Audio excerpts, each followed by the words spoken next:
السلام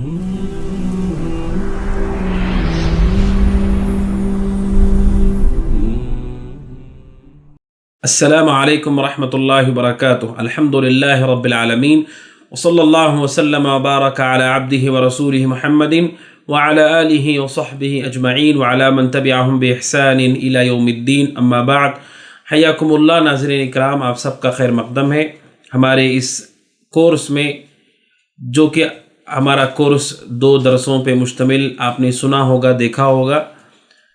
آج جو ہمارا درس ہے ناظرین، تیسرا درس ہے اور ہماری گفتگو جاری ہے اللہ کے نبی صلی اللہ علیہ وسلم کی وہ سنتیں جنہیں ہم نے بھلا دیا ہے، جس کا اہتمام ہم نے کم کیا ہے، توجہ ہم نے کم کر لی ہے. پچھلے درس میں ناظرین آپ نے نبی اکرم صلی اللہ علیہ وسلم کی سنتوں کے اتباع پر کیا فضیلت حاصل ہوتی ہے آپ نے سنا، اور آپ نے چند سنتوں سے متعلق سنا جن کی طرف ہماری توجہ کم ہے. عشاء کے بعد فوراً سو جانا، انسان نیند سے جاگے تو 3 مرتبہ ہاتھ دھلے، 3 مرتبہ ناک کو جھاڑ کر اسے صاف کرے. اور آپ نے اذان سے متعلق جو سنتیں ہم نے چھوڑ دی ان میں سے 2 سنتیں سنی کہ اذان اور اقامت کے درمیان دعا کا اہتمام کرنا، اذان ہو تو اذان کا جواب دینا، اذان کے بعد درود پڑھنا، اذان کے بعد درود کے بعد اس کے بعد جو دعا مشروع کی گئی ہے اس دعا کو پڑھنا. اور ناظرین آپ نے یہ بھی سنا کہ آدمی نماز کو جاتے ہوئے وقار اور سکینت اور پرسکون ہو کر کے جائے. اور آپ نے پچھلے درس میں یہ بھی سنا ناظرین کہ آدمی نماز کا اہتمام کرے، نفل نمازوں کا اپنے گھر کے اندر، اس کی جو فضائل ہیں، اس کی جو فوائد ہیں، دونوں آپ نے سنے. آج کے اس درس کی شروعات ناظرین ہم ایک اہم بات سے کریں گے. بات وہ یہ ہے کہ اللہ کے نبی علیہ الصلاۃ والسلام کی جو سنتیں ہیں ان کی مخالفت یہ بہت بڑا جرم ہے شریعت کے نزدیک. پچھلے درس میں آپ نے سنا اللہ سبحانہ و تعالیٰ نے کس طرح اللہ کے نبی کی سنت کو درجہ عطا کیا ہے کہ اللہ سبحانہ و تعالیٰ نے قسم کھا کر بتایا کہ وہ مومن نہیں ہو سکتے جو رسول کو اپنا حکم نہ بنائیں، سنتوں کو فیصل نہ مان لیں، آخری نہ مان لیں. جب سنت کی مخالفت ہوتی ہے ناظرین اس کا کیا انجام ہوتا ہے، چند باتیں آپ کے سامنے ہم کریں گے، پھر اس کے بعد اپنی گفتگو کو جاری رکھیں گے. اللہ سبحانہ و تعالیٰ کہتا ہے سورہ نور آیت نمبر 63 میں فَلْيَحْذَرِ الَّذِينَ يُخَالِفُونَ عَنْ أَمْرِهِ أَن تُصِيبَهُمْ فِتْنَةٌ أَوْ يُصِيبَهُمْ عَذَابٌ أَلِيمٌ. اللہ سبحانہ و تعالیٰ کہتا ہے وہ لوگ جو اللہ کے نبی کی مخالفت کرتے ہیں، آپ کے طریقے کی مخالفت کرتے ہیں، سنت کی مخالفت کرتے ہیں، آپ کے معاملے کی مخالفت کرتے ہیں، انہیں ڈرنا چاہیے. مخالفت کرنے والوں کو کن چیزوں سے ڈرنا چاہیے ناظرین؟ 2 چیزوں سے اللہ سبحانہ و تعالیٰ کہتا ہے ان تصیبہم فتنہ، کہ انہیں کوئی فتنہ پکڑ لے گا، وہ فتنے میں گر جائیں گے، اور یصیبہم عذاب علیم، یا وہ دردناک عذاب میں گرفتار ہو جائیں گے. یہ آیت کریمہ چوکنا کرتی ہے ان سب لوگوں کو جو سنت رسول سے اعراض کرتے ہیں، اس کی مخالفت کرتے ہیں، کہ اللہ سبحانہ و تعالیٰ کہتا ہے کہ ایسے لوگ فتنے میں گر جائیں گے یا دردناک عذاب میں گر جائیں گے. فتنے سے کیا مراد ہے؟ ابن کثیر رحمۃ اللہ علیہ کہتے ہیں ان تصیبہم فتنہ، کہ انہیں فتنہ لاحق ہوگا، کہتے یعنی ان کے دلوں کو فتنہ لاحق ہوگا. کیا لاحق ہو جائے گا؟ من کفرن، کہ وہ کفر میں چلے جائیں گے، اور نفاقن، یا ان کا دل نفاق کا شکار ہو جائے گا، او بدعتن، یا پھر وہ بدعت کا شکار ہو جائیں گے.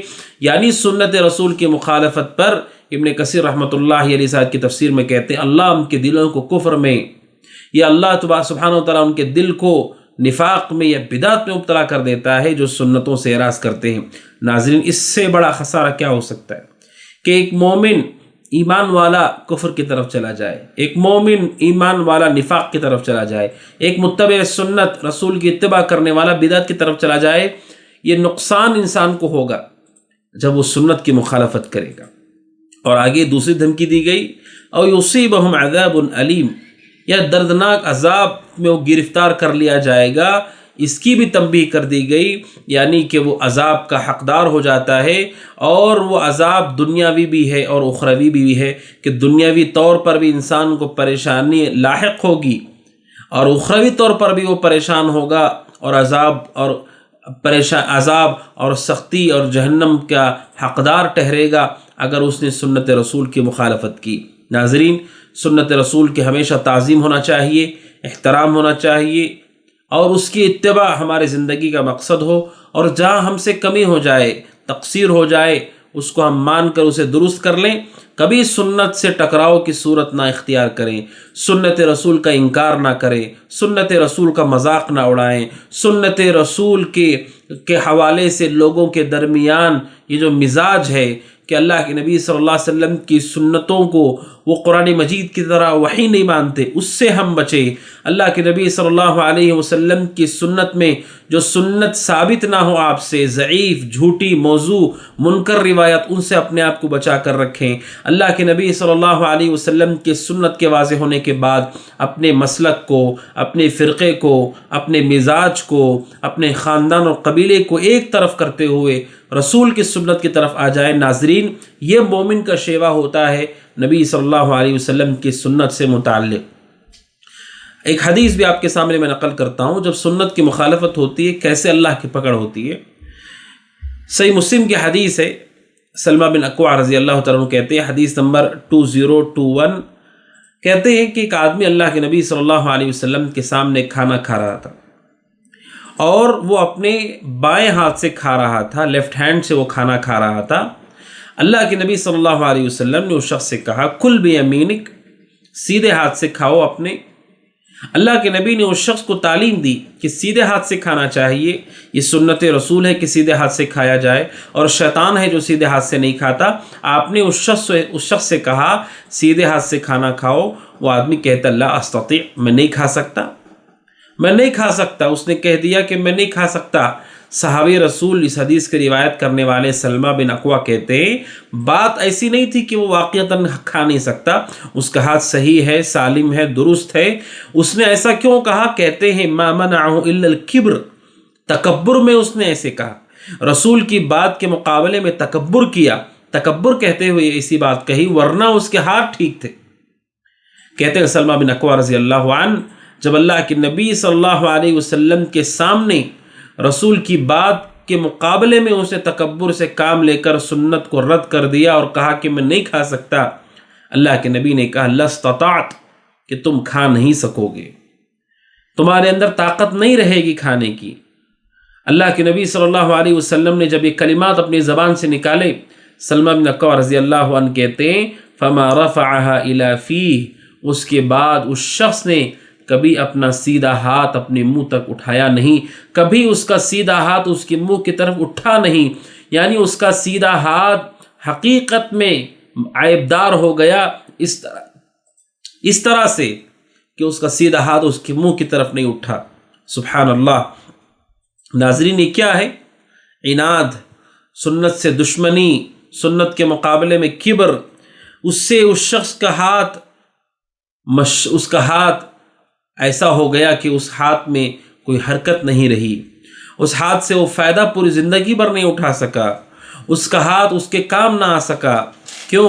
اللہ کے نبی علیہ السلام کی سنت کی مخالفت ہے۔ اس لیے ناظرین کرام، آپ نے ایک آیت کریمہ اور ایک حدیث کی روشنی میں جان لیا کہ اللہ کے نبی صلی اللہ علیہ وسلم کی سنت کی مخالفت یہ عذاب کو دعوت دینا ہے، دنیا میں بھی، اور اخروی عذاب بھی ہے ان لوگوں کے لیے جو رسول کی مخالفت کرتے ہیں۔ اور پھر جہنم کس کے لیے ہے؟ کیا جہنم صرف انہی لوگوں کے لیے نہیں ہے جو رسول کے مخالف اور مخالفت کرتے ہیں؟ جہنم انہی کا ٹھکانہ ہے جو رسول کے مخالف ہوتے ہیں علیہ السلام۔ تو ناظرین، یہ ہم نے نقصان جان لیا، اور اس کے علاوہ بہت سارے نقصانات ہیں۔ جب سنت کو چھوڑا جاتا ہے اس کا نقصان یہ ہوتا ہے کہ آدمی فتنے میں گر جاتا ہے۔ جب آدمی سنت کو چھوڑتا ہے اس کا نقصان یہ ہوتا ہے کہ آدمی دنیاوی عذاب کا شکار ہو جاتا ہے۔ جب آدمی سنت کو چھوڑتا ہے تو اس کا شکار عذاب ہوتا ہے کہ دنیاوی ذلت نافذ ہوتی ہے۔ جب آدمی سنت کو چھوڑ دیتا ہے اس کا یہ عذاب ہوتا ہے کہ اللہ سبحانہ و تعالی اس کے دل سے اللہ کے نبی علیہ السلام کی سنت کی محبت کو چھین لیتا ہے، اور وہ شخص اللہ کے نبی صلی اللہ علیہ وسلم کے طریقے سے اعراض کرنے والا ہو جاتا ہے۔ اور جب اللہ کے نبی صلی اللہ علیہ وسلم کی سنت کی مخالفت ہوتی ہے تو یہ عذاب ہوتا ہے کہ اس کی جگہ پر بدعتیں اپنا قدم جما لیتی ہیں۔ جب رسول صلی اللہ علیہ وسلم کی سنتوں کی مخالفت ہوتی ہے تو اللہ کے دین کی شکل بگڑ جاتی ہے۔ جب اللہ کے نبی صلی اللہ علیہ وسلم کی سنتوں کی مخالفت ہوتی ہے تو دین میں گمراہیاں داخل ہو جاتی ہیں۔ جب اللہ کے نبی صلی اللہ علیہ وسلم کی سنت کی مخالفت ہوتی ہے انسان کے سارے اعمال بگڑ جاتے ہیں۔ جب رسول صلی اللہ علیہ وسلم کی سنتوں کی مخالفت ہوتی ہے آدمی راہ راست سے بھٹک کر جہنم کے راستے پہ چلنے لگتا ہے۔ ناظرین، یہ نقصانات ہیں جب کوئی آدمی اللہ کے نبی علیہ الصلوۃ والسلام کی سنتوں سے اعراض کرے۔ ناظرین، آئیے اب اللہ کے نبی صلی اللہ علیہ وسلم کی وہ سنتیں جنہیں ہم نے ترک کر دیا ہے، بھلا دیا ہے، غفلت کا شکار ہے، اس سنتوں کی طرف چلتے ہیں۔ آج کی اس درس میں پہلی سنت نمازی سے متعلق جو مجھے آپ کے سامنے بیان کرنی ہے وہ یہ ہے کہ اگر کوئی آدمی سفر پہ جاتا ہے اور سفر سے لوٹتا ہے، لوٹتے ہوئے ایک سنت ہے اللہ کے نبی صلی اللہ علیہ وسلم کی جن سے اکثر لوگ غافل ہیں، جن اکثر لوگوں نے ترک کر رکھا ہے۔ وہ سنت کیا ہے ناظرین؟ کہ آدمی مسجد میں داخل ہو گھر میں داخل ہونے سے پہلے اور 2 رکعت نماز ادا کرے اور اس کے بعد اپنے گھر جائے۔ یہ اللہ کے نبی صلی اللہ علیہ وسلم کی سنت ہے کہ اللہ کے نبی صلی اللہ علیہ وسلم نے اس کا اہتمام کیا ہے اور آپ نے اس کی تعلیم بھی دی ہے، مگر یہ سنت لوگوں میں مشہور نہیں، معروف نہیں، لوگوں نے اسے بھلا دیا ہے، لوگوں کے نزدیک اس کا اہتمام نہیں ہے۔ اللہ کے نبی علیہ الصلوۃ والسلام اس کا اہتمام کیا کرتے تھے۔ آئیے حدیث جان لیتے ہیں۔ اللہ کے نبی صلی اللہ علیہ وسلم کے بارے میں روایت ہے، کعب بن مالک رضی اللہ تعالیٰ عنہ کہتے ہیں، صحیح بخاری کی روایت ہے، حدیث نمبر 2858، اور صحیح مسلم میں بھی یہ روایت موجود ہے، 11171 حدیث ہے۔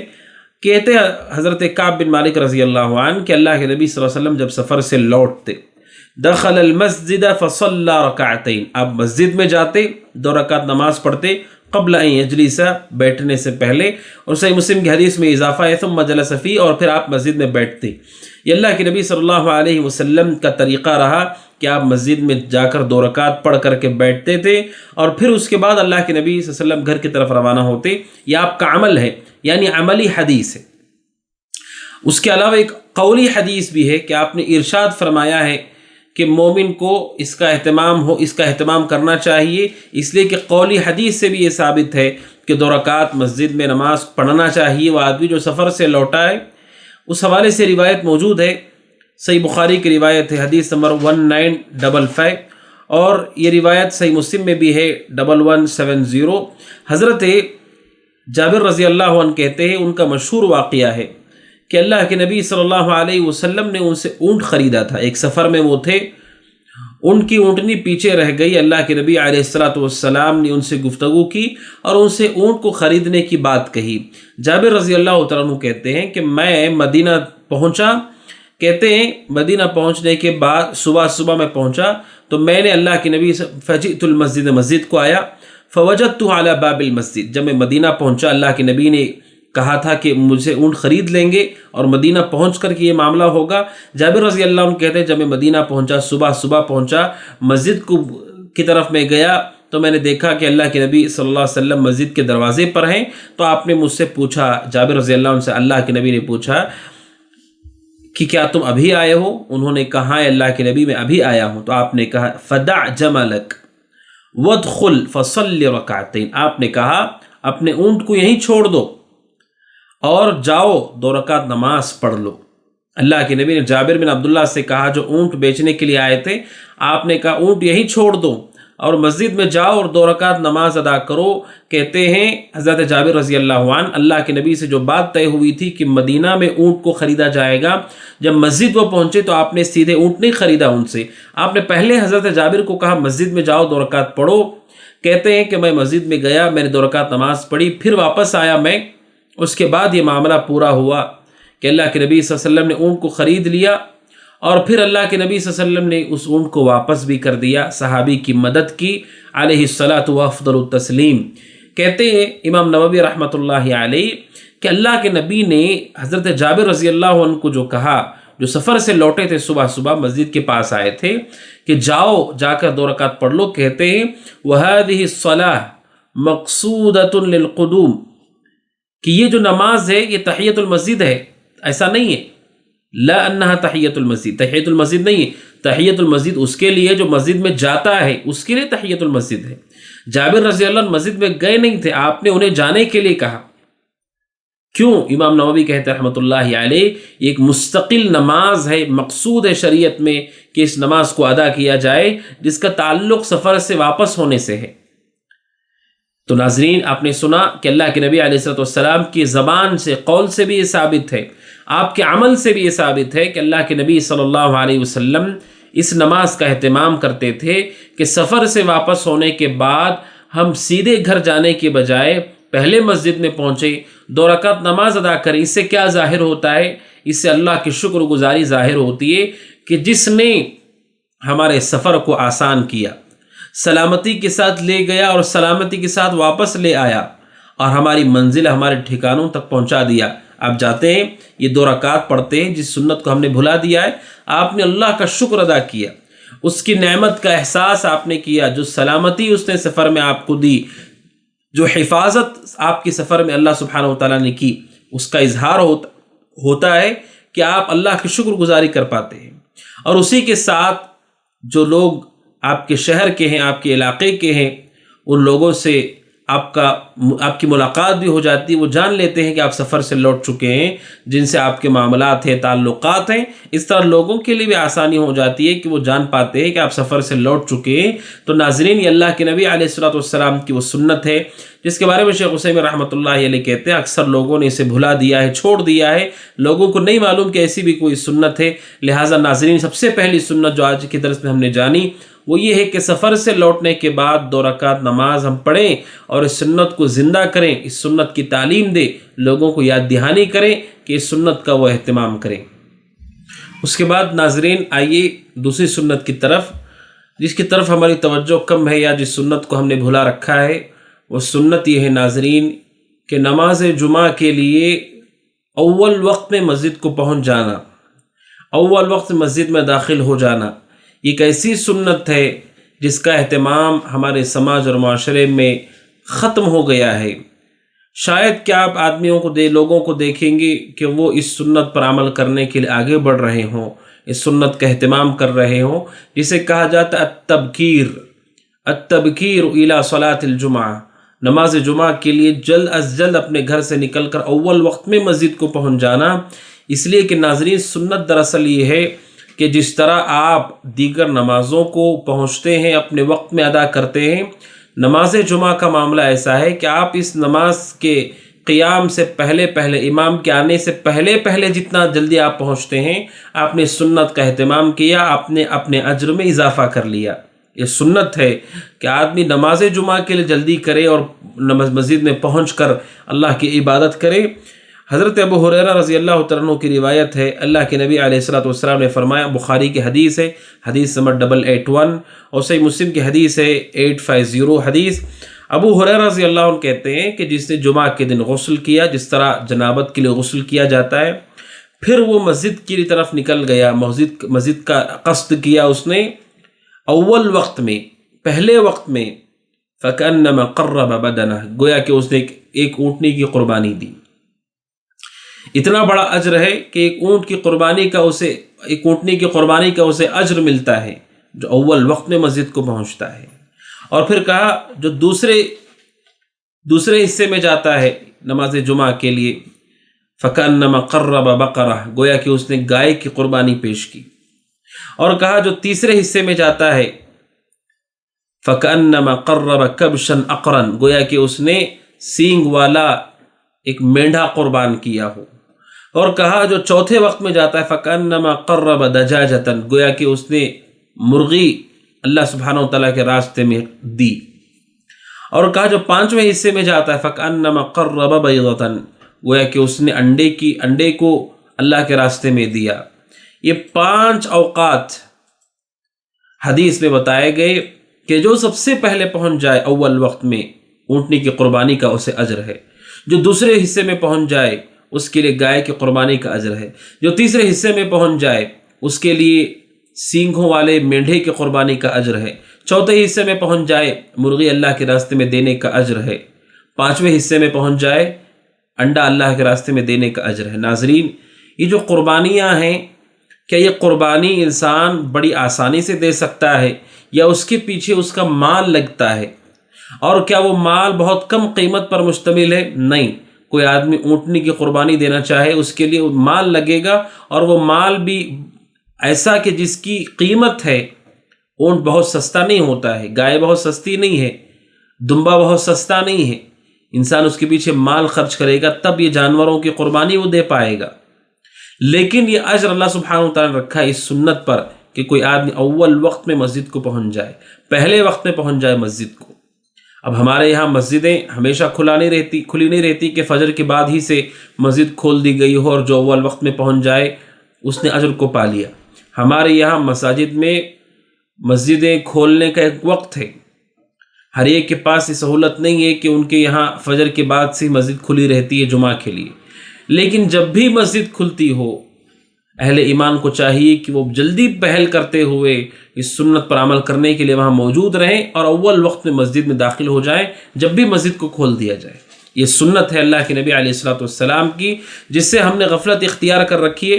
اللہ کے نبی صلی اللہ علیہ وسلم آگے فرماتے ہیں فَإِذَا خَرَجَ الْإِمَامُ، جب امام نکل جاتے ہیں، امام آ جاتے ہیں خطبے کے لیے، اللہ کے نبی علیہ السلام نے فرمایا حضرت الملائکہ یستمعون الذکر، تو جو فرشتے ہوتے ہیں وہ خطبہ سننے کے لیے حاضر ہو جاتے ہیں۔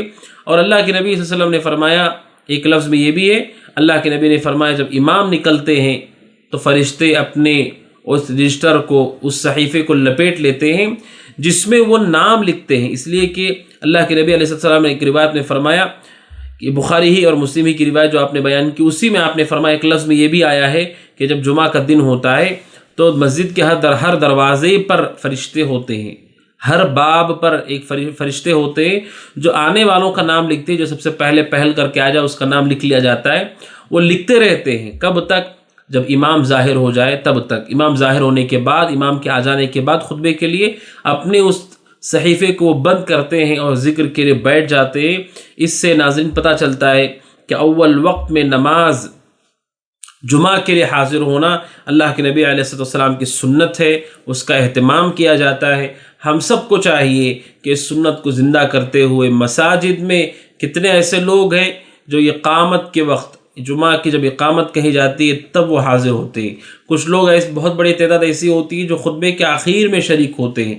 مومن نہ صرف یہ کہ خطبے کے شروع میں، بلکہ وہ اذان سے پہلے، بلکہ اس سے بھی پہلے مسجد میں اول پہر میں آ جاتا ہے اور شریک ہو جاتا ہے، اجر کا حقدار ہوتا ہے۔ یہ سنت ہے جس کی تعلیم دی گئی ہے، اسے زندہ کرنے کی ضرورت ہے۔ آئیے ناظرین، اس کے بعد ایک اہم سنت کی طرف چلتے ہیں۔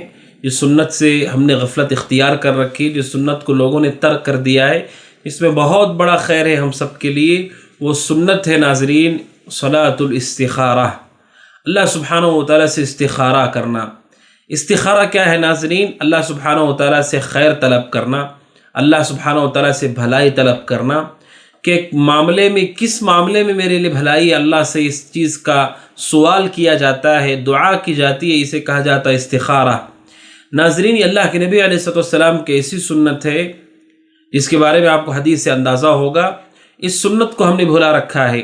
اللہ کے نبی علیہ السلام نے اس سنت کی تعلیم کیسے دی ہے؟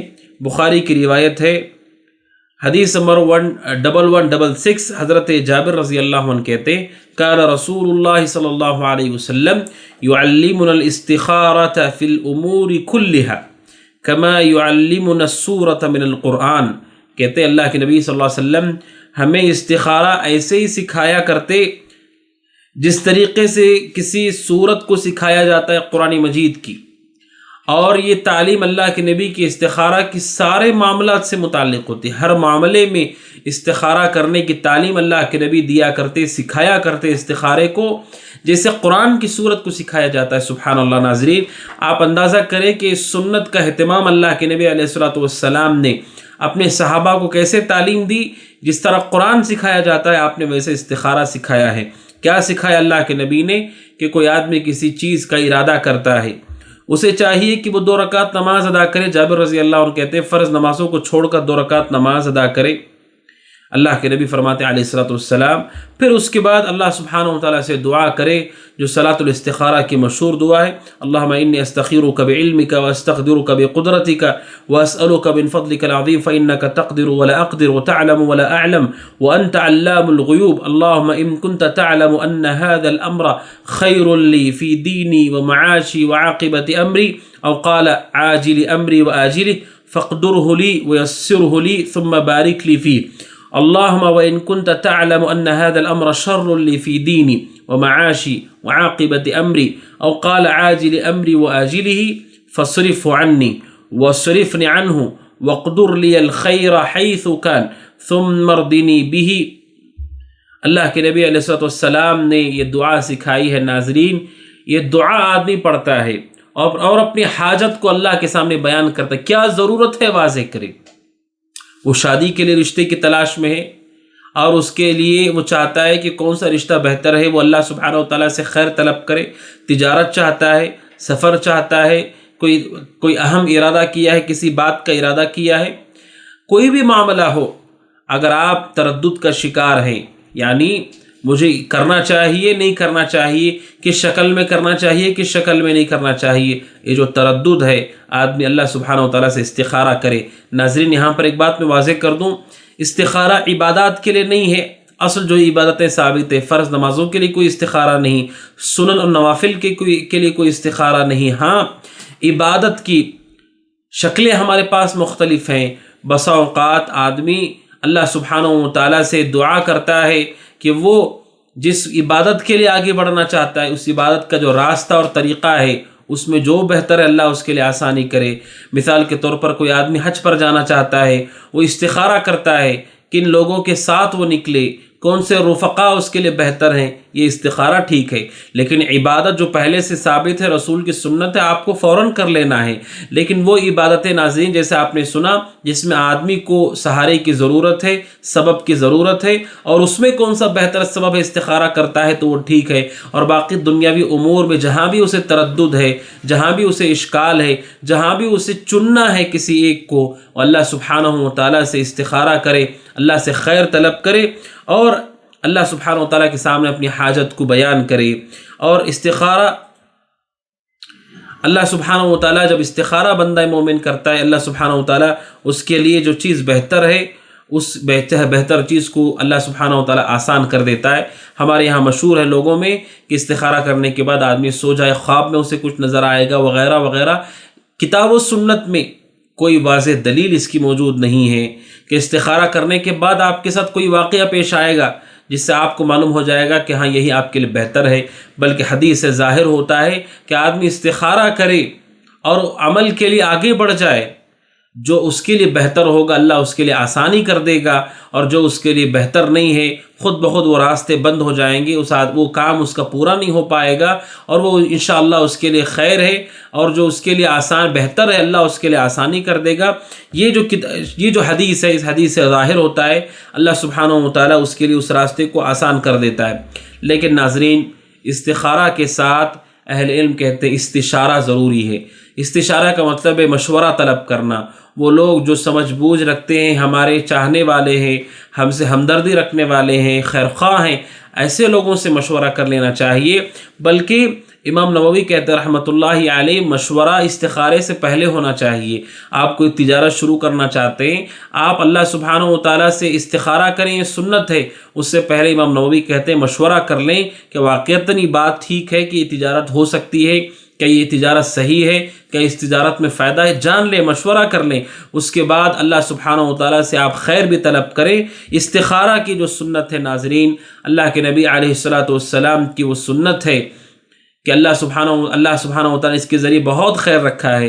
آدمی اللہ سے ہر معاملے میں جس کا بھی وہ ارادہ رکھتا ہے اللہ سے خیر طلب کرے اور اللہ سے کہے اے اللہ میرا یہ فلاں معاملہ ہے، اگر میرے لیے بہتر ہے، وہ دعا وہی بتاتی ہے، اس کو آسان کر۔ بہتر نہیں ہے اس کام سے مجھے دور کر دے، اس کو مجھ سے دور کر دے، مجھے اس سے دور کر دے۔ اور خاص طور پر تردد کے وقت، جہاں پر اسے اشکال ہو، جہاں اسے کسی ایک چیز کو چننا ہو، اور اس کے علاوہ ہر چیز میں جس کا وہ ارادہ کرتا ہے، آگے بڑھنے سے پہلے استخارہ کر لے اے اللہ میرے لیے بہتر ہے کہ نہیں، اور بہتر اگر نہیں ہے اللہ سبحانہ و تعالیٰ اس چیز سے اس کو دور کر دے گا، اور وہ اس سے دور ہو کر کے محفوظ ہوگا باذن اللہ تعالیٰ۔ تو ناظرین، یہ اللہ کے نبی علیہ السلام کی سنت ہے کہ استخارے کا اہتمام کیا جائے، اللہ سے خیر و بھلائی کو طلب کیا جائے، اور اللہ کے نبی صلی اللہ علیہ وسلم نے صحابہ کو تعلیم دی ہے استخارے کی، جس طرح قرآن مجید کی سورت کی تعلیم دی گئی تاکہ لوگ اس سے استفادہ کریں۔ لیکن افسوس کے ساتھ یہ کہنا پڑتا ہے کہ استخارے کی یہ سنت سے بھی ہم غافل ہیں، اس سنت کو ہم نے ترک کر رکھا ہے۔ کتنے ایسے بڑے معاملات ہیں جس کا ہم ارادہ کرتے ہیں اور آگے بڑھ جاتے ہیں، لیکن ہم استخارہ نہیں کرتے، اللہ سے بھلائی طلب نہیں کرتے، اللہ سبحانہ و تعالیٰ سے دعا نہیں کرتے۔ نتیجہ یہ ہے ناظرین کہ بسا اوقات آدمی کو مایوسی حاصل ہوتی ہے، نقصان ہوتا ہے، پریشانی ہوتی ہے۔ اس لیے اللہ سبحانہ و تعالیٰ کی طرف سے بتائی ہوئی ان دونوں چیزوں کو، ایک ہے مشورہ کرنا، اللہ کے نبی علیہ الصلوۃ والسلام کو بھی اس کا حکم دیا گیا کہ مشورہ کرے معاملات میں، مشورہ کرنا جسے کہا جاتا ہے استشارہ، اور دوسرا اللہ سبحانہ و تعالیٰ سے بھلائی طلب کرنا جسے کہا جاتا ہے استخارہ۔ یہ دونوں کے دونوں چیزیں ناظرین ہماری زندگی میں ہمیشہ ہونا چاہیے۔ اس کی بڑی اہمیت ہے کہ ہر آدمی جس کے پاس اللہ سبحانہ و تعالیٰ سمجھ بوجھ رکھی ہے، ہر چیز کو احاطہ نہیں کیے ہوئے ہے، ہر بھلائی کو وہ نہیں جانتا ہے، اور ہر چیز کا علم اور ہر چیز کی معرفت اسے نہیں ہے۔ اللہ کے بندے ہیں جنہیں اللہ نے بہت ساری صلاحیتیں دی ہیں، علم دیا ہے، ان سے مشورہ کرے، ان کے تجربات سے فائدہ اٹھائے۔ جن چیزوں کو آپ کرنے والے ہو سکتا ہے آپ کے بھائی نے آپ سے پہلے کر لیا ہو، آپ اس سے پوچھ لیں، اس سے بھی فائدہ اٹھائیں۔ اور وہ جو اصل میں خیر کو اتارنے والا ہے، نازل کرنے والا ہے، جس کے ہاتھ ہی میں خیر ہے، اس کے علاوہ کوئی اور بھلائی اور خیر عطا کرنے والا نہیں، رب العالمین، اس سے بھی خیر کو طلب کریں، اس سے بھی استخارہ کریں، اللہ سبحانہ و تعالیٰ آپ کے لیے اس راستے کو آسان کر دے گا۔ امام نووی رحمۃ اللہ علیہ کہتے ہیں، اور یہ جو استشارہ ہے کہ جس سے مشورہ طلب کیا جاتا ہے، کہتے ہیں ایسا آدمی ہو جو دیندار ہو، جس پہ اعتماد ہو آپ کو کہ وہ آپ کے ساتھ خیرخواہ رہے گا، آپ کے ساتھ دھوکہ نہیں کرے گا، ایسے آدمی کے ساتھ مشورہ کریں اور استخارے کا اہتمام کریں، جس کے بارے میں جابر رضی اللہ تعالیٰ عنہ کہتے ہیں کہ اللہ کے نبی علیہ الصلوۃ والسلام نے ہمیں اس کی تعلیم دی ہے۔ لہٰذا ناظرین ہم نے معلوم کیا استخارہ اللہ کے نبی کی سنت ہے، آپ نے صحابہ کو تعلیم دی ہے، جس طرح قرآن سکھایا جاتا ہے آپ نے ویسے سکھایا۔ ہر معاملے میں استخارہ کرنا چاہیے، اور جہاں تردد ہے، اشکال ہے، جہاں کسی چیز کو منتخب کرنا ہے، وہاں بھی اللہ سبحانہ وتعالیٰ سے استخارہ کرے، اللہ سبحانہ وتعالیٰ بہتر راستے کو اس کے لیے آسان کرے گا۔ اس کے بعد ناظرین آئیے ایک سنت کی طرف جس کو ہم نے بھلا دیا ہے، جس کا اہتمام ہمارے یہاں نہیں پایا جاتا ہے۔ وہ سنت یہ ہے کہ نماز عید کے بارے میں آپ سب جانتے ہیں کہ جب ہم عیدگاہ کو جاتے ہیں، عیدگاہ میں عید کی نماز سے پہلے بھی کوئی نماز نہیں اور عید کے بعد بھی کوئی نماز نہیں مصلی میں۔ جہاں عیدگاہ میں جہاں ہم جمع ہوتے ہیں وہاں عید کی نماز کے علاوہ کوئی اور نماز نہیں ہے۔ لیکن ناظرین ایک سنت ہے جو لوگوں سے چھپی ہوئی ہے، جسے لوگ نہیں جانتے۔ وہ سنت کیا ہے کہ گھر لوٹ جانے کے بعد 2 رکعت نماز آدمی ادا کرے عید کے دن۔ مصلی میں عید کے علاوہ نہ پہلے کوئی نماز ہے نہ بعد میں کوئی نماز ہے، لیکن مصلی سے لوٹ جانے کے بعد، عیدگاہ سے آ جانے کے بعد گھر میں 2 رکعت نماز پڑھے۔ حضرت ابو سعید خدری رضی اللہ تعالیٰ عنہ کہتے ہیں، یہ روایت سنن ابن ماجہ میں، مسند احمد اور ابن خزیمہ میں ہے، ابن ماجہ میں روایت ہے حدیث نمبر 1293، اسی طرح ابن خزیمہ میں روایت ہے حدیث نمبر 1469 کہ ابو سعید خدری رضی اللہ عنہ کہتے ہیں کان رسول اللہ صلی اللہ علیہ وسلم لا يصلي قبل العید شیئا، کہ اللہ کے نبی عید سے پہلے کچھ نہیں پڑھتے تھے۔ فَإِذَا رَجَعَ إِلَى مَنزِلِهِ، جب آپ اپنے گھر لوٹ کر آ جاتے، اپنے گھر پہنچ جاتے، صلی رکعتین، تو آپ 2 رکعت نماز پڑھتے تھے۔ ناظرین عید کے دن گھر لوٹ جانے کے بعد 2 رکعت سنت اللہ کے نبی صلی اللہ علیہ وسلم سے ثابت ہے۔ اس کے بارے میں امام حاکم کہتے ہیں رحمۃ اللہ علیہ مستدرک میں، هذه سنة عزیزة بإسناد صحیح، کہ اللہ کے نبی صلی اللہ علیہ وسلم کی سنت عزیز، اللہ کے نبی علیہ الصلوۃ والسلام کی سنت ہے جو صحیح سند کے ساتھ ثابت ہے۔ ابن خزیمہ رحمۃ اللہ علیہ نے جب یہ حدیث نقل کی، اس کے اوپر جو باب قائم کیا، اس حدیث سے جو مسئلہ انہوں نے بیان کیا، وہ مسئلہ کیا ہے؟ باب استحباب الصلاة فی المنزل بعد الرجوع من المصلی۔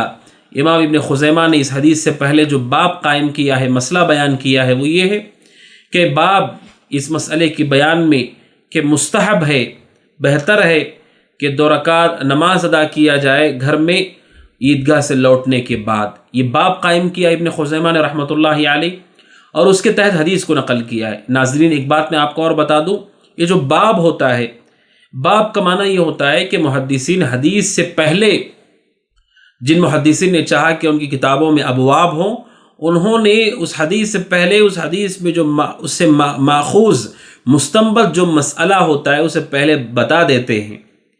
مثال کے طور پر اگر تحیت المسجد کی حدیث آنے والی ہے تو اوپر وہ لکھ دیتے ہیں باب اس مسئلے کے بیان میں کہ مسجد میں داخل ہونے والے کو بیٹھنے سے پہلے 2 رکعت پڑھ لینا چاہیے۔ یہ باب قائم کرتے ہیں جس سے مسئلہ کیا ہے وہ پتہ چلتا ہے۔ نمبر 2، اس کے ساتھ ایک اہم بات ہے جو پتہ چلتی ہے وہ یہ ہے کہ اس حدیث کا یہی مفہوم ہے۔ یہ بھی معلوم ہوتا ہے کہ محدثین نے ان حدیثوں کو کیسے سمجھا ہے۔ آپ نے حدیث سنی، ابو سعید خدری کہتے رضی اللہ تعالیٰ عنہ کہ اللہ کے نبی گھر لوٹ کر کے نماز پڑھتے تھے 2 رکعت۔ تو یہاں پر سوال پیدا ہوتا ہے کہ ہم نے کہہ دیا کہ یہ سنت ہے، تو یہ فہم ہم نے کہاں سے لی ہے؟ تو جب محدث کو آپ دیکھتے ہیں کہ وہی مسئلہ وہ حدیث سے پہلے نقل کرتے ہیں، اس کا مطلب جو فہم ہے وہ صحیح ہے، محدث کی یہ فہم ہے، محدثین نے اس حدیث سے یہی مسئلہ مستنبط کیا ہے۔ یہ ہمیں پتہ چلتا ہے جو کہ بہت اہم ہے۔ جن محدثین نے باب قائم کیا ہے، اس باب قائم کرنے سے محدثین کی جو فقہ ہے ہم تک پہنچی ہے۔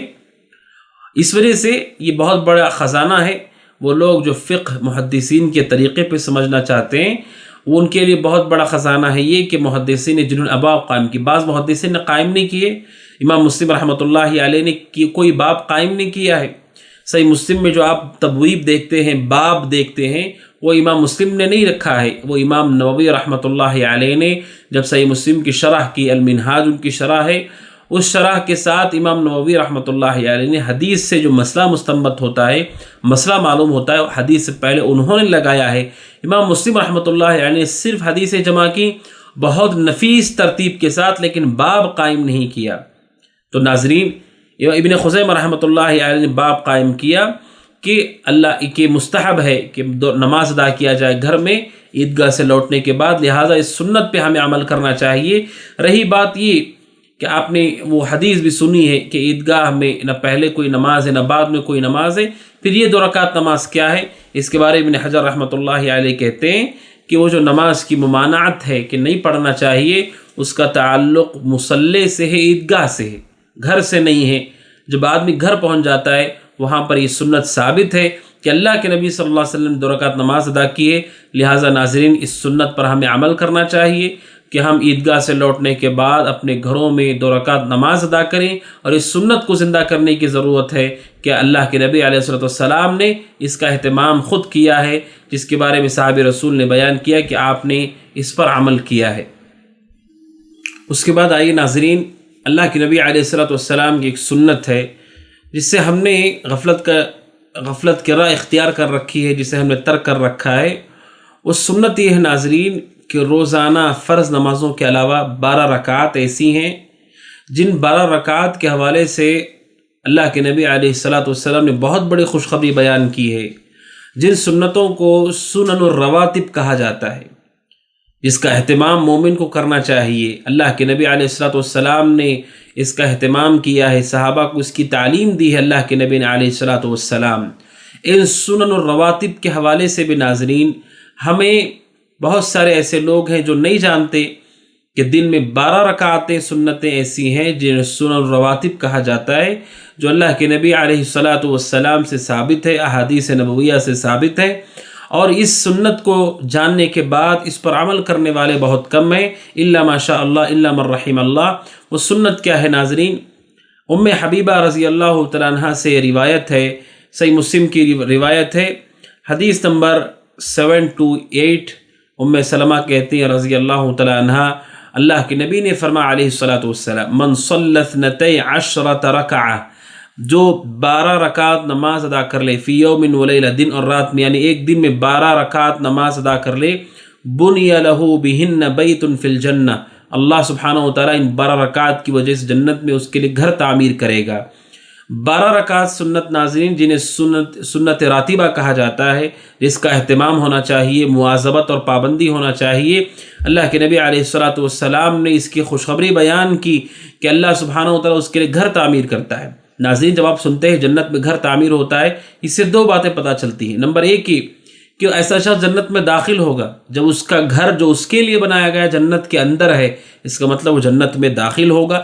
نمبر 2، گھر کی تعمیر بتاتی ہے کہ جنت میں داخل ہونے کے ساتھ اس کے لیے خصوصی اہتمام یہ ہوگا کہ اس کے لیے گھر بھی الگ سے تعمیر کیا جائے گا، جو اس کی فضیلت اور شرف کو بتا رہا ہوگا کہ اس نے اس سنت کا اہتمام کیا کہ جنت میں داخل ہونے کے ساتھ اس کے لیے مستقل ایک گھر ہے جو اس عمل کی وجہ سے بنایا گیا۔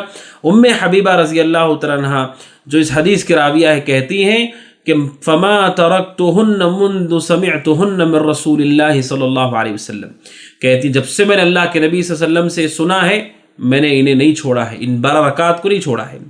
ام حبیبہ رضی اللہ تعالیٰ عنہ سے روایت کرنے والے جو تابعی ہیں ان کا نام ہے حضرت عنبسہ بن ابو سفیان۔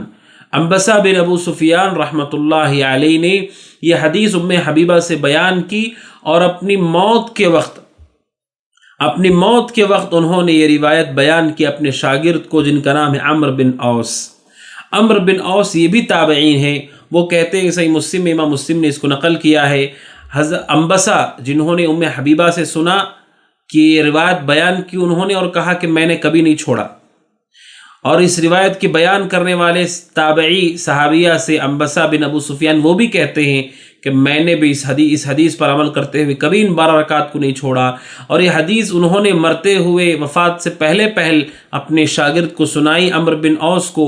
وہ کہتے ہیں کہ میں نے بھی اس عمل کو کبھی نہیں چھوڑا 12 رکعات نماز کا۔ اور پھر اس روایت کے راوی عمرو بن اوس ان سے روایت کیا ہے نعمان بن سالم نے، اتباع التابعین نے، وہ کہتے ہیں کہ میں نے بھی ان 12 رکعات کو نہیں چھوڑا۔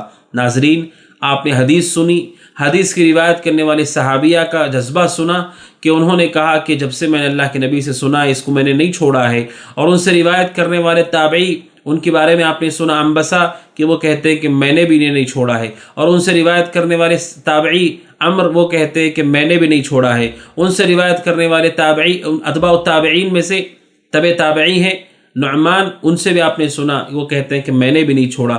ناظرین، یہ وہ سنت ہے جسے زندہ کرنے کی ضرورت ہے کہ دن میں 12 رکعات ایسی ہیں جن 12 رکعات کا اہتمام کرنا چاہیے۔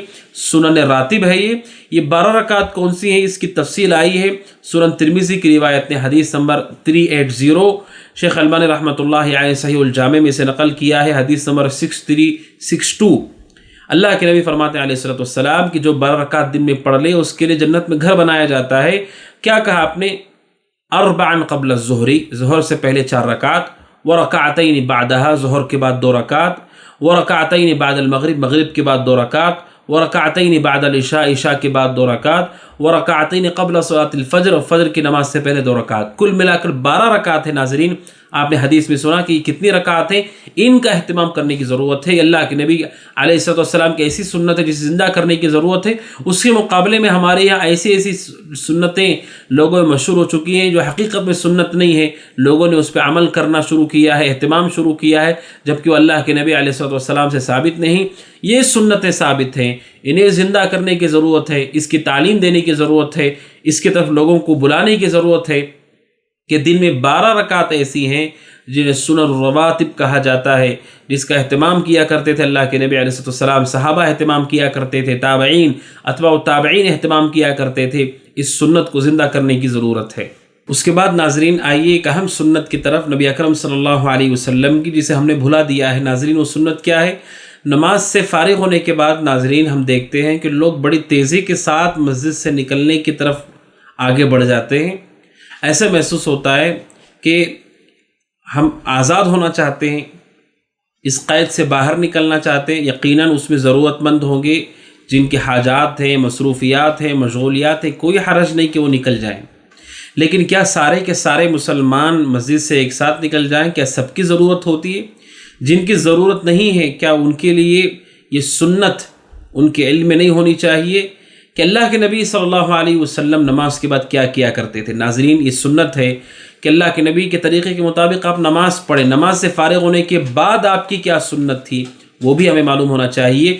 جس سنت کو ہم نے بھلا دیا ہے، یا تو ہم اپنے موبائل میں مصروف ہوتے ہیں یا پھر مسجد سے تیزی کے ساتھ نکل جاتے ہیں، جبکہ کوئی بہت بڑی ضرورت، اہم ضرورت، مشغولیت نہیں ہوتی، یا ہوتی بھی ہے تو کہ ہر نماز میں ضرورت اور مشغولیت ہوتی ہے، ایسا نہیں ہے۔ ناظرین، ہم اس سنت سے غافل ہیں۔ وہ سنت کیا ہے کہ نماز کے بعد آدمی اپنی جگہ پر بیٹھا رہے، اپنی جگہ پر باقی رہے۔ بہت بڑی فضیلت اس کی آئی ہے، اللہ کے نبی علیہ الصلوۃ والسلام نے اس کی فضیلت بیان کی ہے۔ صحیح بخاری کی روایت ہے، حدیث نمبر 445 صحیح مسلم کی روایت ہے 649 ابو ہریرہ رضی اللہ عنہ کہتے ہیں اللہ کے نبی نے فرمایا علیہ الصلوۃ والسلام الملائکۃ تصلی علی احدکم ما دام فی مصلی الذی صلی فیہ، آپ نے کہا کہ فرشتے اس نمازی کے لیے دعا کرتے ہیں جو نماز پڑھ کے اپنے مصلی اپنی جگہ پر بیٹھا ہوتا ہے، جہاں اس نے نماز پڑھی وہیں بیٹھا ہوتا ہے، فرشتے اس کے لیے دعا کرتے ہیں۔ کیا دعا کرتے ہیں؟ اللہم اغفر لہ اللہم ارحمہ، اے اللہ اس کو معاف فرما، اے اللہ اس پر رحم فرما۔ سبحان اللہ۔ ناظرین، اتنی بڑی سنت جس میں فرشتوں کی دعاؤں کے ہم حقدار ہوتے ہیں، کیا ہم سنت کا اہتمام کر رہے ہیں کہ لوگ جانتے ہیں کہ اللہ کے نبی علیہ السلام نے اتنی بڑی خوشخبری بیان کی ہے، اور اللہ کے نبی علیہ السلام خود بھی کیا کرتے تھے؟ اللہ کے نبی علیہ السلام نماز سے فارغ ہونے کے بعد مصلی پر ہوا کرتے، اور مصلی پر رہ کر آپ اللہ سبحانہ وتعالیٰ کا ذکر کیا کرتے تھے۔ کیا وہ ذکر ہم کرتے ہیں؟ حضرت ثوبان رضی اللہ عنہ کہتے ہیں، صحیح مسلم کی روایت ہے حدیث نمبر 591، کہتے ہیں کہ اللہ کے نبی صلی اللہ علیہ وسلم جب نماز سے فارغ ہوتے تو 3 مرتبہ استغفر اللہ کہتے، اور آپ یہ کہتے اللہم انت السلام ومنک السلام تبارک یا ذا الجلال والاکرام، یہ اللہ کے نبی علیہ السلام کہا کرتے تھے۔ اسی طرح حضرت مغیرہ بن شعبہ رضی اللہ عنہ کی روایت ہے صحیح بخاری اور مسلم کی، صحیح بخاری میں حدیث نمبر 844، صحیح مسلم کی حدیث 593، مغیرہ بن شعبہ کہتے ہیں اللہ کے نبی علیہ السلام ہر فرض نماز کے بعد یہ دعا کیا کرتے تھے، لا الہ الا اللہ وحدہ لا شریک لہ لہ الملک ولہ الحمد وهو علی کل شیء قدیر اللہم لا مانع لما اعطیت ولا معطی لما منعت ولا ينفع ذا الجد منک الجد۔ ناظرین، آپ نے سنا کہ اللہ کے نبی ان دعاؤں کا اہتمام کرتے، اور آپ نے جو لوگ نماز سے فارغ ہونے کے بعد اپنی جگہ پر باقی رہتے ہیں ان کے حق میں بیان کیا کہ فرشتے ان کے لیے دعا کرتے ہیں۔ کیا اس سنت کو ہم جانتے ہیں؟ کیا اس سنت پہ ہمارا عمل ہے؟ ہم تیزی کے ساتھ نماز پڑھ کر کے نکل جاتے ہیں، مسجد میں ایک ساتھ دروازے کے پاس بھیڑ جمع ہو جاتی ہے، ایک دوسرے کو ہم اذیت دیتے ہوئے نکلتے ہیں۔ بسا اوقات نمازی نماز جن کی چھوٹ گئی ہے قضا کر رہے ہوتے ہیں، ہم ان کے آگے سے نمازی کے آگے سے گزر جاتے ہیں، اس مخالفت میں پڑ جاتے ہیں۔ کوئی آدمی تلاوت میں بیٹھا ہے، اسے دھکا دے کر کے ہم آگے بڑھ جاتے ہیں، یعنی جو تلاوت میں ہے ان کو بھی اذیت ہے، جو قضا کر رہے ہیں ان کے سترے کا ہم خیال نہیں کرتے، اور ہم فکر کرتے ہیں کہ اسی طریقے سے ہم نکل جائیں، اتنی ساری سنتوں سے محروم ہو جاتے ہیں، اور بسا اوقات ہمارے اس وجہ سے کسی کو تکلیف ہوتی ہے۔ بسا اوقات سبحان اللہ ایسا بھی ہوتا ہے ناظرین کہ بسا اوقات امام سے نماز میں غلطی ہو جاتی ہے، اور غلطی کا تدارک کرنا باقی رہتا ہے، ابھی سہو باقی رہتا ہے، اس کو صحیح کرنا باقی رہتا ہے، لیکن جو جلد بازی کر کے نکل جاتے ہیں وہ اسی حالت میں نکل جاتے ہیں۔ اس سنت پہ آپ عمل کرتے ہیں ناظرین، کتنے سارے فوائد آپ کو حاصل ہوں گے۔ اللہ کے نبی کی سنت پر عمل ہوگا، فرشتوں کی دعائیں آپ کو ملیں گی، آپ کے سبب کسی عبادت کرنے والے کو کوئی اذیت اور تکلیف نہیں ہوگی، نماز میں کوئی غلطی ہو گئی اس کا تدارک ممکن ہے اگر ہم اس سنت کو زندہ کریں کہ نماز پڑھنے کے بعد اپنی جگہ بیٹھ کر اللہ کا ذکر کریں، فرشتوں کی دعاؤں کے حقدار ہوں، اور اطمینان کے ساتھ اللہ کے گھر سے نکلیں، ایسے محسوس نہ ہو کہ اللہ کے گھر میں ہم ہیں تو گویا کہ جیل میں ہیں، قید میں ہیں۔ جس طرح ہر قیدی چاہتا ہے آزاد ہونا، جس طرح پرندہ چاہتا ہے پنجرے سے اڑ جانا، گویا کہ ہم بھی مسجد کو اس کی طرح مشابہ کر دیں، یہ مومن کے لیے زیب نہیں دیتا۔ لہٰذا ضرورت جن کی ہے، حاجت جن کی ہے، جن کی مصروفیت ہے، مشغولیت ہے، ڈیوٹی ہے، کوئی حرج نہیں، جن کے پاس وقت ہے، آسانی ہے، اور ہر نماز میں مصروفیت نہیں ہے، ہمیں خیال کرنا چاہیے کہ سنت کا ہم اہتمام کریں۔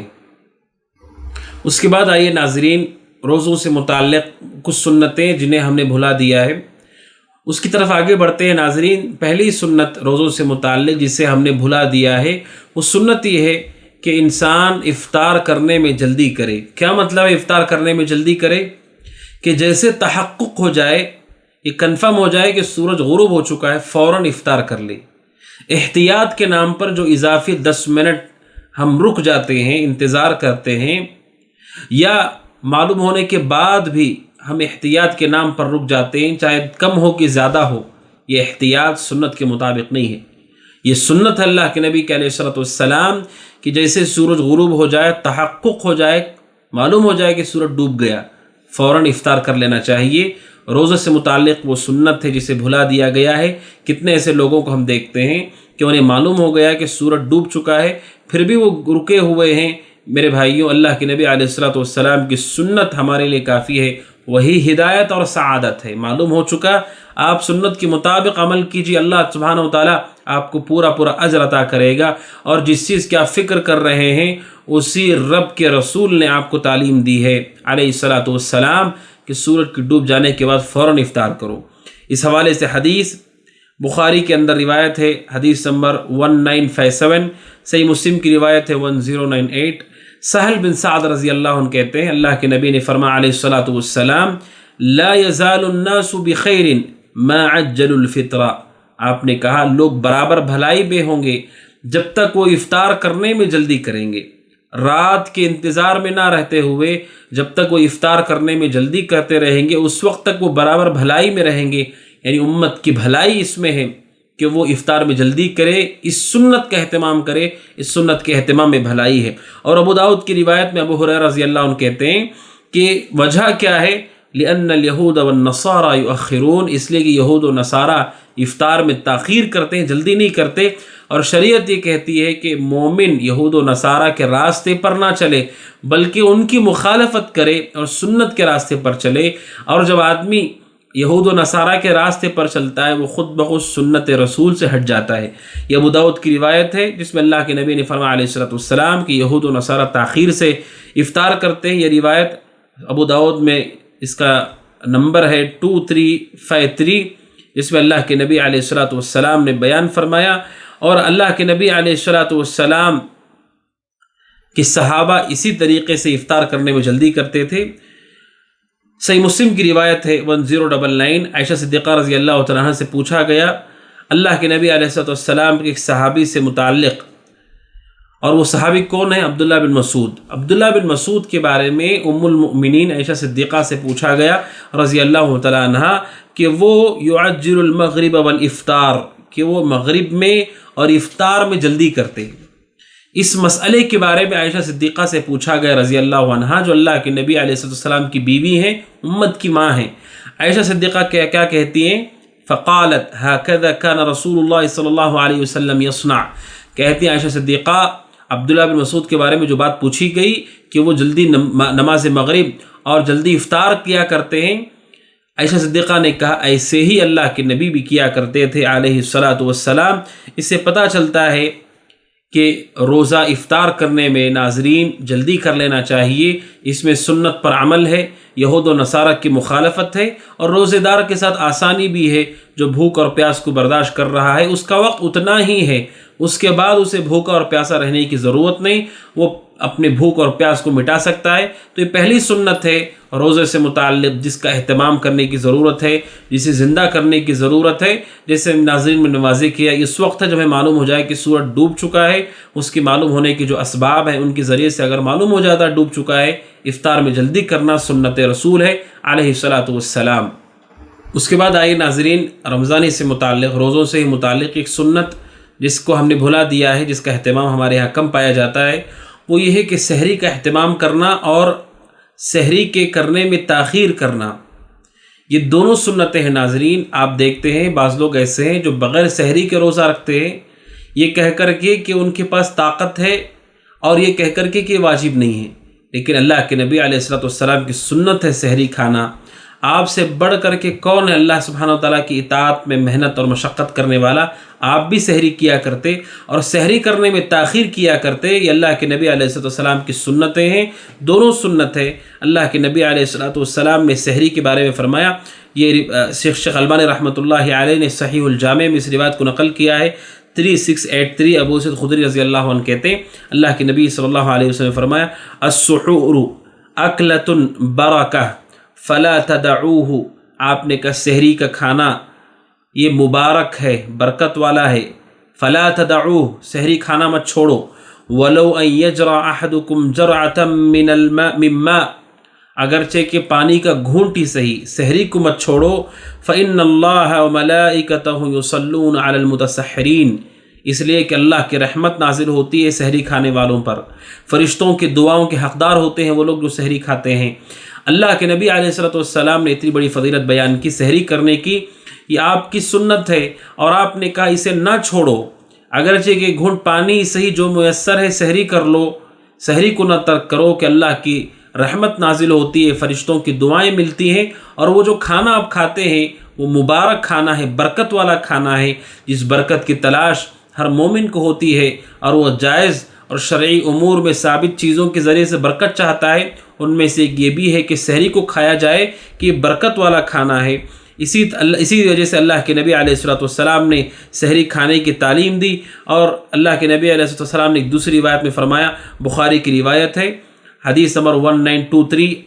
اب انس بن مالک رضی اللہ عنہ کہتے ہیں اللہ کے نبی نے فرمایا علیہ السلام، تسحروا، سحری کرو، فإن فی السحور برکہ، اس لیے کہ سحری کے کھانے میں برکت ہے، سحری کرنے میں برکت ہے۔ اللہ کے نبی علیہ السلام نے اس کی تعلیم دی۔ ناظرین، سحری کو ہم نہ چھوڑیں، جو اللہ نے میسر کیا ہے اسے کھا لیں، سحری کو ترک نہ کریں، اللہ کے نبی کی سنت کو زندہ کریں۔ اور دوسری سنت ناظرین اسی سے جڑی ہوئی کہ سحری کے کھانے میں تاخیر کریں، جلد سحری کھانا یہ اللہ کے نبی علیہ السلام کی سنت نہیں ہے۔ سحری کھانے میں تاخیر کرو، یہ اللہ کے نبی علیہ السلام کی سنت ہے۔ آپ کتنا تاخیر کیا کرتے تھے سحری کے کھانے میں؟ زید بن ثابت کہتے ہیں رضی اللہ عنہ، بخاری کی روایت ہے، حدیث نمبر 1921، مسلم کی حدیث ہے 1097۔ زید بن ثابت کہتے ہیں ہم نے اللہ کے نبی علیہ السلام کے ساتھ سحری کی، ثم قام الی الصلاۃ، سحری کرنے کے بعد اللہ کے نبی نماز کے لیے کھڑے ہو گئے، نماز کے لیے چلے گئے اللہ کے نبی علیہ السلام۔ حضرت زید سے پوچھا گیا، سحری کھائی اور نماز کے لیے گئے، کتنا فاصلہ تھا سحری کھانے اور نماز کے لیے اللہ کے نبی کے جانے میں، کتنا فاصلہ تھا؟ کہتے کم کان بین الاذان والسحور، کہ اذان اور سحری کے کھانے میں کتنا وقت تھا؟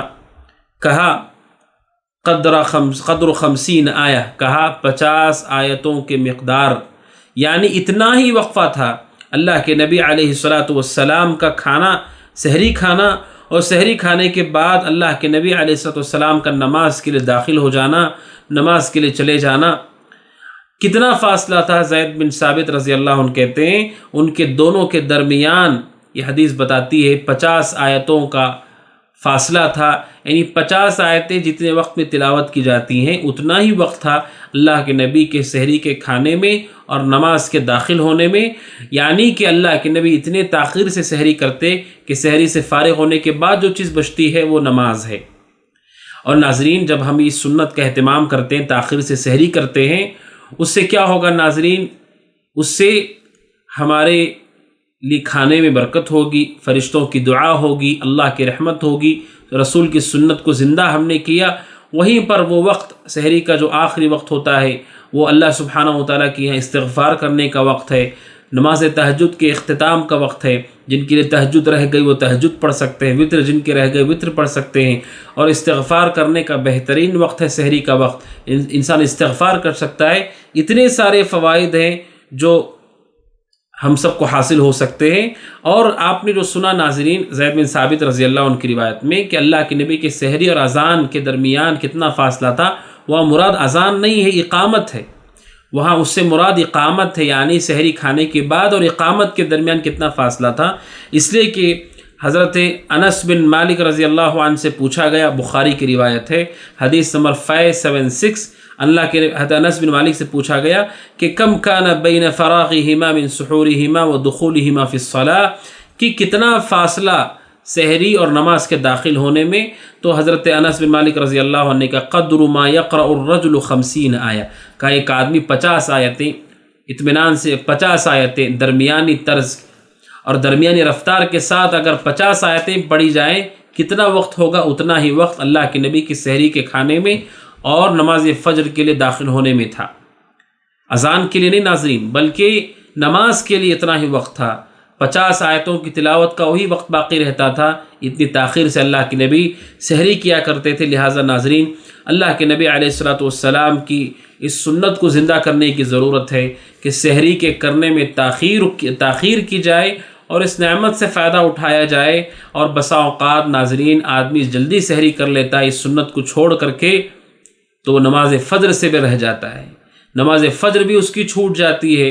اس سنت کے اہتمام کی اتنے سارے فضائل کے فوائد کے ساتھ کہ یہ فائدہ ہمارے لیے کافی نہیں ہے کہ کوئی آدمی نماز فجر کو ادا کر لیتا ہے تو نماز فجر یہ فریضہ ہے، اس نے پا لیا، اس کے لیے معاون و مددگار ہے آخر وقت میں سحری کرنا۔ پہلے وقت میں کھا کر سو گیا، نماز فجر اس کے لیے بھاری ہو سکتی ہے۔ لہٰذا ناظرین، دوسری سنت روزے سے متعلق ہم نے جانی کہ روزے دار روزہ رکھنے والے کو چاہیے کہ سحری کے کرنے میں تاخیر کرے، سحری کا اہتمام کرے، جو بھی میسر اللہ نے دیا ہے سحری ضرور کرے، سحری کو ترک نہ کرے، اس وضاحت کے ساتھ کہ سحری واجب اور فرض نہیں ہے۔ ہماری گفتگو سنت سے متعلق ہو رہی ہے، جس سنت کو ہمیں زندہ کرنا ہے۔ اگر کوئی بغیر سحری کے بھی روزہ رکھتا ہے اس کا روزہ باطل نہیں ہوگا، لیکن ان ساری سنتوں سے، بھلائیوں سے محروم ہو جائے گا۔ اس سنت کو بھی زندہ کرنے کی ضرورت ہے، اس کی ہم میں بھی عادت ہو، گھر والوں کو بھی عادت کرائیں، دوسروں کو بھی تعلیم دے کہ وہ سحری کا اہتمام کریں۔ تو ناظرین، آج کے اس درس میں آپ کے سامنے کچھ سنتیں نماز سے متعلق اور 2 سنتیں روزے سے متعلق آپ کے سامنے آ گئیں۔ ناظرین، ان سنتوں کو زندہ کرنا، ان سنتوں کی تعلیم دینا، لوگوں کو ترغیب دینا ہم سب کی ذمہ داری ہے، اور جو آدمی بڑھ کر کے اللہ کے نبی کی سنت پر عمل کرتا ہے، اس کی تعلیم دیتا ہے، جو اس کے پیچھے چلتے ہیں، وہ سارے لوگوں کی اتباع کا اجر بھی اس آدمی کو ملتا ہے جو آدمی اس کی طرف دعوت دیتا ہے۔ لہٰذا ناظرین، ان سنتوں کو ہم یاد رکھیں، ان سنتوں پر عمل کی کوشش کریں اور اس کی طرف دعوت دیں۔ اللہ سبحانہ وتعالیٰ سے دعا ہے کہ اللہ تعالیٰ کہنے والے کو سب سے پہلے اور آپ سب کو ان سنتوں پر عمل کرنے کی توفیق عطا فرمائے، ان سنتوں کو زندہ کرنے کی توفیق عطا فرمائے، سنت رسول کی طرف دعوت دینے کی توفیق عطا فرمائے۔ اس ملاقات میں اتنا ہی، انشاءاللہ اگلے درس میں ملاقات ہوگی۔ ھذا وصلی اللہ وسلم علی نبینا محمد وعلی آلہ وصحبہ اجمعین۔ السلام علیکم ورحمۃ اللہ وبرکاتہ۔